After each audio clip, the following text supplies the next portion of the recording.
gonna keep ducking till we finally shine. Indeed, I keep them ducking, baby.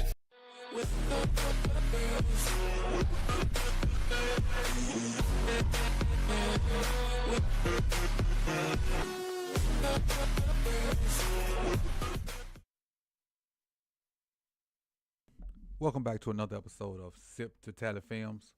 And on today's episode, we're going to talk about our defensive players of the year. Yes, I do, Cam. Patreon members get the Discord.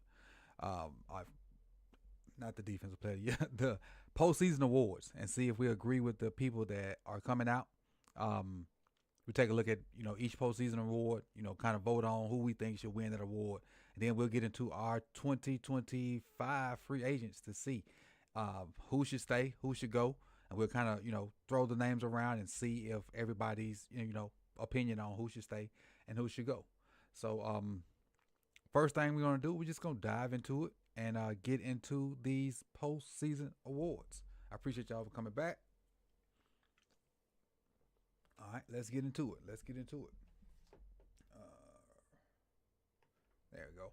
All right, the first postseason award, Offensive Rookie of the Year. You got Brock Bowers, who set a bunch of receiving records at Las Vegas. Jaden Daniels, who's one of the final four quarterbacks still playing, has had an amazing rookie campaign. Malik Neighbors came in and put up numbers despite not really having a quarterback all season. Bo Nix, who was not highly regarded as a starter, came in and led the Broncos to a playoff berth. And then Brian Thomas Jr., who was just added as a Pro Bowler, to replace Zay Flowers. So looking at the offensive rookie of the year, put your vote in the chat box, and if you're watching it later, put it in the comment section. But my vote for offensive rookie of the year goes to Jaden Daniels. As much as I want to give it to Brock Bowers, what Jaden Daniels has done for a franchise that we really didn't expect much out of. And if you expected a lot out of that franchise, you're probably a diehard. So, and Jaden has done an amazing job all season long. So my pick for offensive rookie of the year is Jaden Daniels of the Washington Commanders. And they got the game this week. as much as I want to say Brock, but Brock had an amazing season as well. He did. But I'm going to go with Jaden. A lot of y'all say, Jaden. MJ says Jaden easy to me. What up, Hawk? What up, damn Dub? Yes, Patreon. Malik says Brock. Cam says should be Brock. Dub says Brock. All Pro. Yes, I forgot about that. Brock did have an All Pro rookie year. That is insane. That is. Truly is. Let's go on to I think it's defensive rookie of the year. All right, the defensive rookie of the year. Braden Fisk, Florida State. Jared Verse, Florida State. Chop Robinson, Penn State. Cooper DeJean, Iowa. Quinyon Mitchell to Toledo. It's crazy that 4 of the 5 options here are from the same team. And as much as we, crapped on the Rams and their approach to doing this, that, and the other, and when they was in those F them picks era, they hit on 2 defensive linemen from the same school, which is crazy. But the defensive rookie of the year, in my opinion, is Jared Verse. Jared Verse is an athletic freak versus the run and rushing the passer. And to be teamed up with, the one you can see, Braden Fisk, and I think it's Byron Young, and they got another defensive end out there too. Them 4 cats, they get after it, boy. They get after it.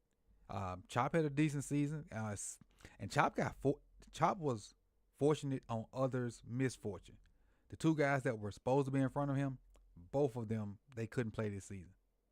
Chop had to start as a rookie and, made the most out of it. And then Cooper DeJean and Quinyon Mitchell. Quinyon Mitchell has kind of been locked down. We saw that as, some Ravens fans until he got hurt. And then Cooper DeJean was a guy that I ain't gonna even lie, I was expecting to not be very good, but his skill set has transferred over to the NFL, especially once they stuck him in that nickel role. So my pick would be Jared Verse for defensive rookie of the year.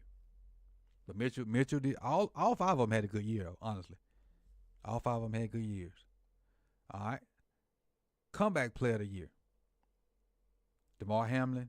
We know what happened in that situation 2 years ago when we thought he probably should have won it last year when they gave it to Joe Flacco. Well, this year, not only has he played, he's played at a high level. Christian Gonzalez. I think he got injured in his first game as a rookie. Was locking other people's number ones down all year. J.K. Dobbins. We know and love J.K. Dobbins. Constant knee injuries or whatever, and came back and had a decent year.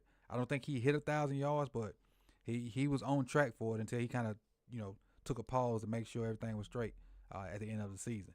But J.K. had a good year. Sam Darnold led a team to be 14-3 in the regular season, and then Joe Burrow. Numbers are through the roof. Joe Burrow put up an amazing season when you look at just his numbers. If you don't factor in the team win and losses, you think Joe Burrow was 18-0. And that's no slight to him because he don't coach or play defense. But the comeback player of the year for me, I'm going to say got to be Sam Darnold. Because of, when I did my preseason countdown, I had the Vikings in the same tier as the Ravens. I think both of them were ranked number 9. Some thought I was crazy, but I was like, they got everything they need except for quarterback. And then for Sam to come in and be a steady quarterback, they had everything else in place. They really did. And so that proved to be fairly well on my judgment on that, the power rankings during the summer. So, but 14 wins. I got to go Sam Darnold as now, like I said, Joe's numbers are crazy. No slighting. His numbers are crazy. Like Joe put up some crazy numbers, but they ain't had the wins. You gotta have the wins if you're a quarterback. If according to what people say, gotta have the wins. Go to the next one. Offensive coach of the year. You got Joe Brady. His team still playing for a chance to go to the Super Bowl. Vic Fangio as well, the Eagles defensive coordinator. Brian Flores, the Vikings defensive coordinator, and both coordinators for the Detroit Lions, both of which have found jobs and no longer work for Detroit. Aaron Glenn's with the Jets, and Ben Johnson is with the Chicago Bears. But offensive coach of the year for me would be Vic Fangio. The reason I say Vic Fangio because all they did to that defense was really just add. They added, well, I'll take that back. No, they added Zach Bond and then the 2 rookie cornerbacks. Everything else is pretty much the same. He just got more out of them guys than the guy prior. A lot more. And, they got a superstar on each level. Got the Georgia boys up front. You got Bond in the middle. And then you got Big Play Slay and the 2 rookies at corners. He put people in position to make plays, and they made enough plays. So I go Vic Fangio on there. What up, Jose? What's good? Vic Fangio is my coach of the year, assistant coach of the year. That defense is nasty, like MJ said. All right, coach of the year, Dan Campbell. They got put out by the Commanders here recently. Kevin O'Connell got 14 wins out of that team. Sean Payton took a team that I thought was dumpster fire and made the playoffs with them. Dan Quinn, same thing in the same boat with Sean Payton. Then Andy Reid, I can't. You got Pat, so you can't win this award in my book because you got Pat. that kind of disqualifies you from this award in my opinion, Andy, because you got Pat. But as far as these other 4 guys, Dan Campbell we knew was gonna have a good team. Kevin O'Connell we didn't know. And these other 3 guys we didn't know. So because we knew Dan Campbell was going to have a good team, I got to take him out, even though he had a boatload of defensive losses. I understand. So for me, it's these 3 guys. And neither one of these teams were expected to do as well as they did. I'm going to go with Dan Quinn. And the reason I go Dan Quinn because Kevin O'Connell and Sean Payton, this is their second year with the team, so they kind of had a general idea of building toward what they want the team to look like. But Dan Quinn, this is his first year. He brought some of his Cowboys with him. Got a rookie quarterback. Put all that stuff together, and man, they still playing. They still playing. So my coach of the year goes to Dan Quinn, and it was almost like he got ran out of Dallas. But it is what it is. My guy's Dan Quinn. What do you guys think? Let's go. Offensive player of the year. Now it's gonna get spicy. What up, Osman? Now it's gonna get a little spicy. It's gonna get a little spicy for us right here. Saquon Barkley. We know over 2,000 yards rushing. Joe Burrow, outrageous passing numbers and touchdown numbers. Joe Burrow's receiver, Jamar Chase, the Triple Crown winner. Most catches, most reception yards, most TDs. That's huge right there. Triple Crown winner. Derrick Henry, second to Saquon in rushing with a little over 1,900 yards rushing. And then Lamar Jackson. We know Lamar set career highs in passing yards, touchdown passes, and still had 915 yards rushing, and I think about 4 or 5 touchdowns that way. And Lamar Jackson, offensive player of the year. I really think this award is harder than an MVP in my opinion, because I think this award right here is almost just stats. Just offensive stats, I think. I gotta say Saquon would be my offensive player of the year. 2,000 yards rushing don't happen. You don't see that all the time. And the thing is, honestly, and this is me being a little homer, you probably should have saw 2 people break 2,000 yards this year. You should have. But that's another story for another day. So with my offensive player of the year, I go Saquon. What do you guys think? Because I mean, Joe got the best. I think I heard it on Hard Knocks or something. You got the best group of receivers in the league right now. Now I don't know if it's gonna come back that way. Then J-Mar probably would be. Would J-Mar even be my number 2 in this category? Because when you look at Henry's 1,900 yards in context, Henry's 1,900 yards are way tougher than Saquon's 2,000 yards. Because Saquon had, never mind, starting again. That's a conversation for another day. Now we stand with these awards. Let me stay on track. Saquon is my pick, y'all. Saquon is my pick before I go on a whole different tangent. All right, defensive player of the year, Zach Bond.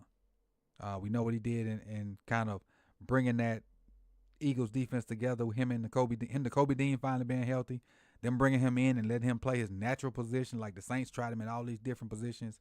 They weren't his natural position, so he got in his natural position in Van Joe's defense and blossomed. Myles Garrett, we know, is the one-man game wrecker. Trey Hendrickson led the NFL in sacks this year. PS2, we know what he does, patrolling people to the point where people don't even try him as much. And then TJ Watt is a constant menace up there in Pittsburgh. Now, Hendrickson led the NFL in sacks this year. And Myles Garrett is a constant threat there. Zach Bond had an amazing year this year. Zach Bond had a career year this year. And TJ Watt's just solid. This is a hard one, too, for me. Because they play different positions. They do different things. Like, how do you really compare what Patrick Surtain does to TJ Watt? Or what Watt does to Zach Bond as an off-ball linebacker? It's because I know Bond does both, but I'm just saying. I see Myles Garrett. I see that damn Dub says Watt. Marlowe probably should have been up, Camru. Yeah, Marlowe probably should have been up. And if Marlowe should have been up, Kirby Joseph should have been up. Kirby Joseph had 9 picks. Yep. Marlowe had 6, but Kirby Joseph for the Detroit Lions led the league with 9. So he should have been up too, in my opinion.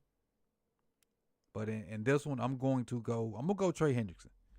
I'm gonna go Trey Henderson. Even though I know, and Miles and TJ are kind of like the LeBron thing. You know, if they ain't on that defense probably ain't what it always is. But if they don't get the numbers, you kind of overlook them so much. But you could say Miles or TJ almost every year. But I'm gonna go with Trey this time because he's led the NFL in sacks. I'm gonna go Trey Henderson. All right. Creme de la creme. Josh Allen. Good year. Really good year. Some really good numbers. But some really good numbers. Let's just say that. I think maybe 2 turnovers maybe all year, something like that. Really good numbers. Saquon Barkley, over 2,000 yards. Joe Burrow, stupid numbers. Stupid numbers. Jared Goff has some good numbers, but I don't think Jared Goff should be on this graphic. If anything, put Derrick Henry back on this graphic or Jamar Chase. Jared Goff shouldn't be up here. Derrick Henry or Jamar Chase should be this where Jared Goff is. And then down at the bottom, Lamar Jackson. I'm gonna just spit it out, Lamar. When you look at the numbers plus the tape, it's Lamar to me. And if it ain't Lamar, Saquon. Now Joe's numbers are amazing, but you gotta have them wins.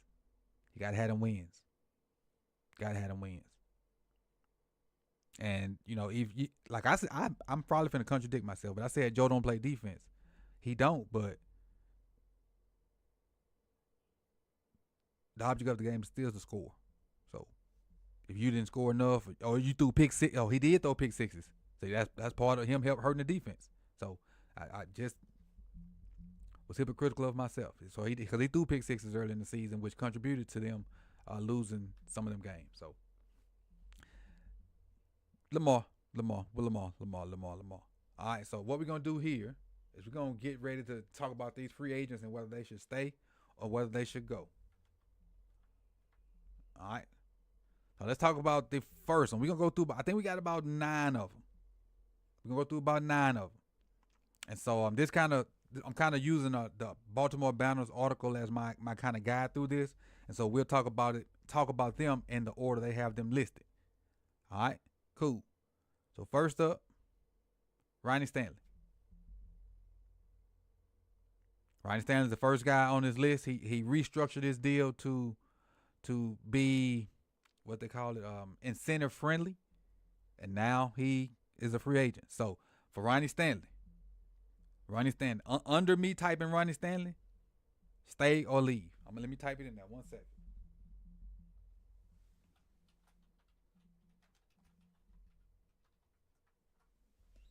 All right, there it is. Stay or leave.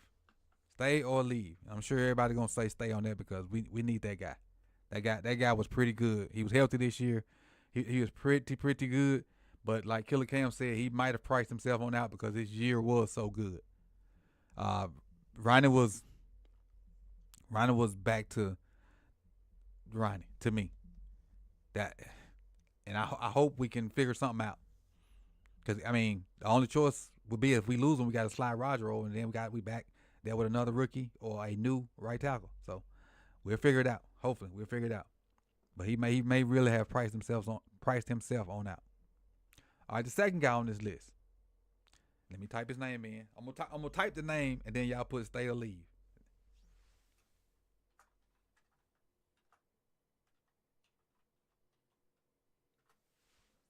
All right, so the second guy is Pat McCarty. Stay or leave. Pat McCarty, a.k.a. McCarty B. Do you want him to stay or leave?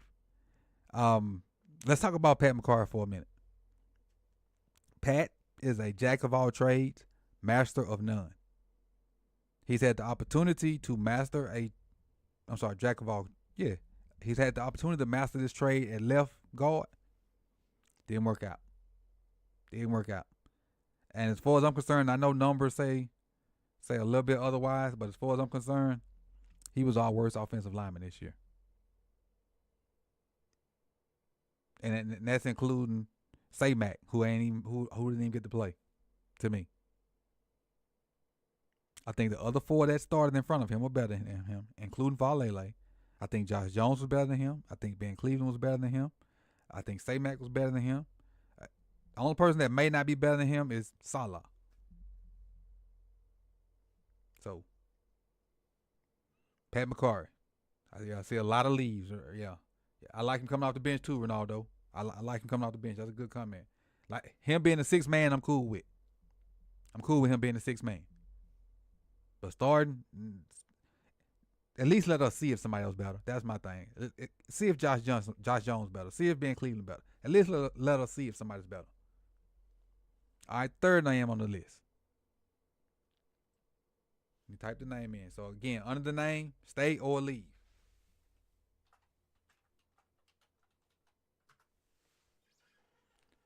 Next one.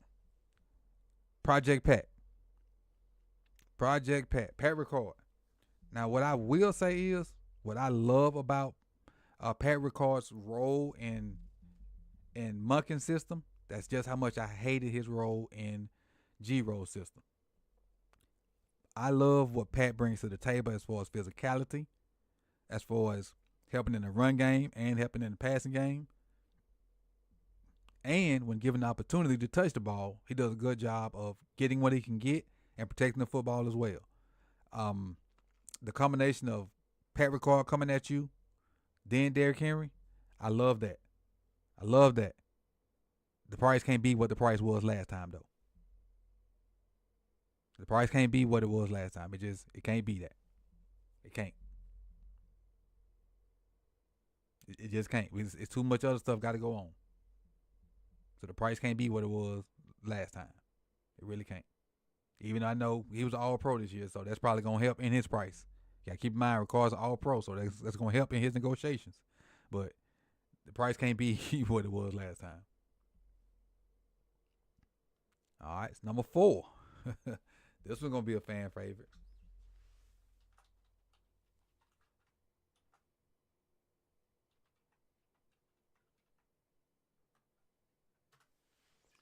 All right, number 4 on the list.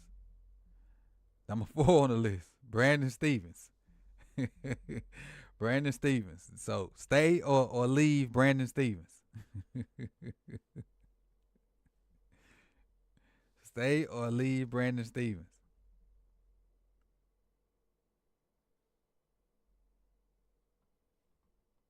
Adios.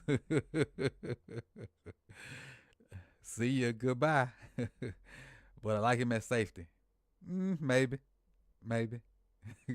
Cam says 21, pack your bags and get a bag elsewhere. Bye, Felicia. Exactly. Leave and convert back to running back.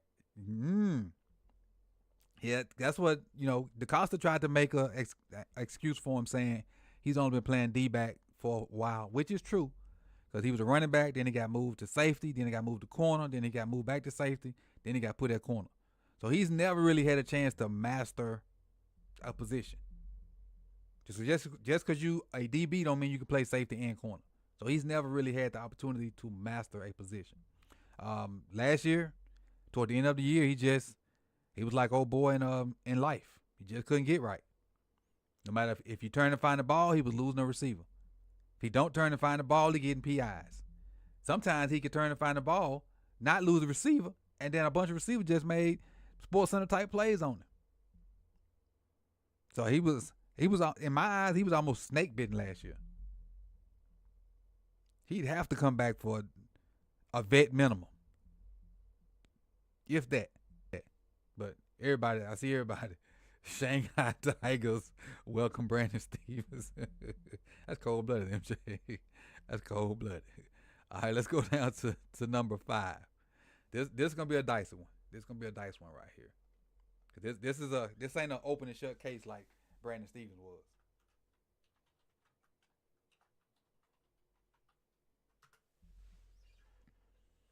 All right, the next one. Malik Harrison. So Malik Harrison was drafted the same year as Queen, and they were expected to be like that duo in the middle for a long time for Baltimore. Malik Harrison has not really flourished at the off-ball spot, but if you pay attention to the Chalk Talk from yesterday with me and Michael Crawford, you would know that he's a lot better at the edge. He's a lot better as a run stuff and edge, setting the edge, making sure keep that offhand free, and some spot drop stuff from outside linebacker. He is, he can do everything but pass rush as an edge. And if he commits to being an edge and turns to a pass rusher, Malik Harrison could be a complete outside linebacker because he has the physicality. He has enough athleticism to drop and not look weird like Ojabo and Owe do. He has just as much athleticism on that edge as Tyus Bowser used to have, but I think a little bit more. But if he could maybe all season just be straight pass rush moves to go along with what he does setting the edge, he could just be like, forget that off ball stuff and put me on the edge, because he's really good in the run game already.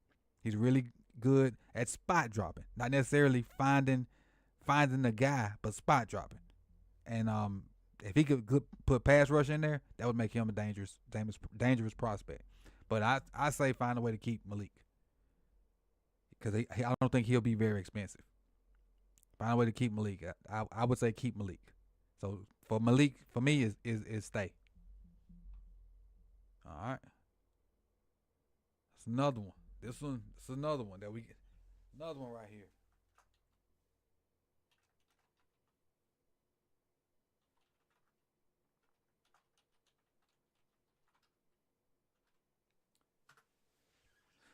So number 6, Ardarius Washington. Ardarius Washington.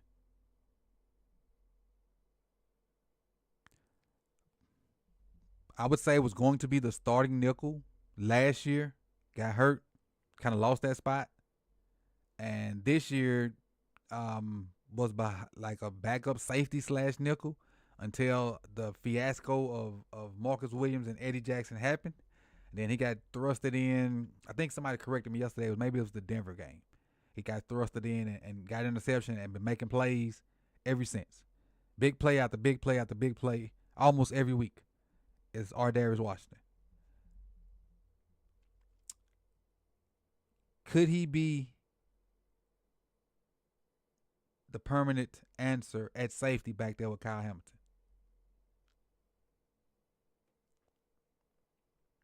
And for me, this is an overwhelming keep or stay, whichever. Stay is the way we're doing it. Ardarius Mighty Mouse has really showed that he deserves an opportunity to keep that spot until somebody take it. Don't bring in a pricey guy that's you feel like you got to play him because he make X amount of dollars. If you want to bring somebody in to compete with Ardarius, so be it. But I think he deserves the right to defend that starting spot going into the 2025 football season. Even though I know he's a free agent right now, restricted free agent at that, so we kind of got a little leeway with Ardarius. We can kind of match offers with that. He not unrestricted. He restricted. So if somebody try to get him, we got a chance to match the offer.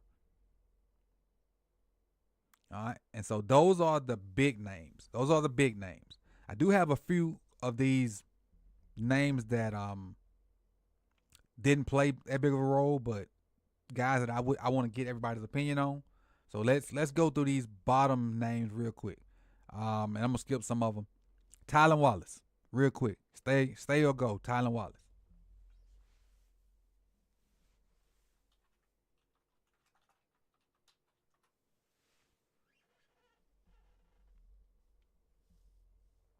Think we should draft a safety? Yeah. Leave Tylan Wallace.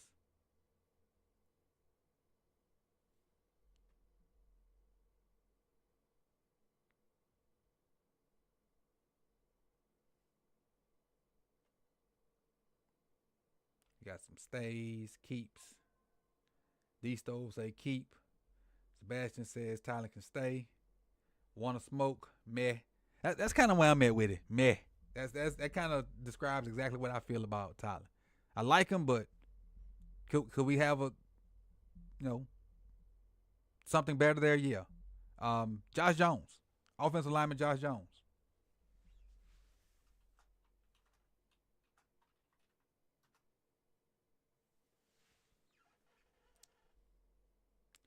Yeah, I was thinking the same thing, Jay Vanilla, But both of them more like those two guys and Kyle kind of play the same position.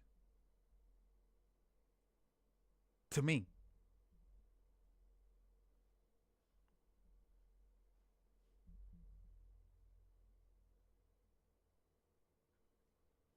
We gonna end this leave or stay with the bang.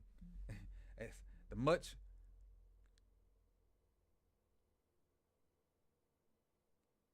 much controversial. This guy. This will be the last one we do for today.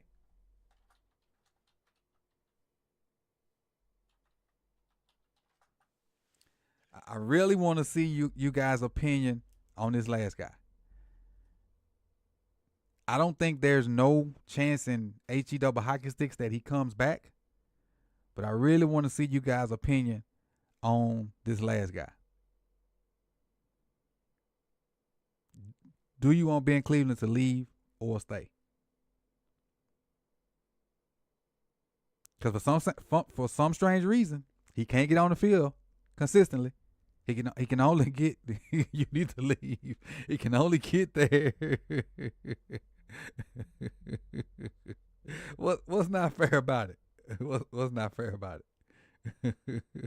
But the only way he can get on the field is if multiple linemen get hurt, or he the 6th or 7th lineman.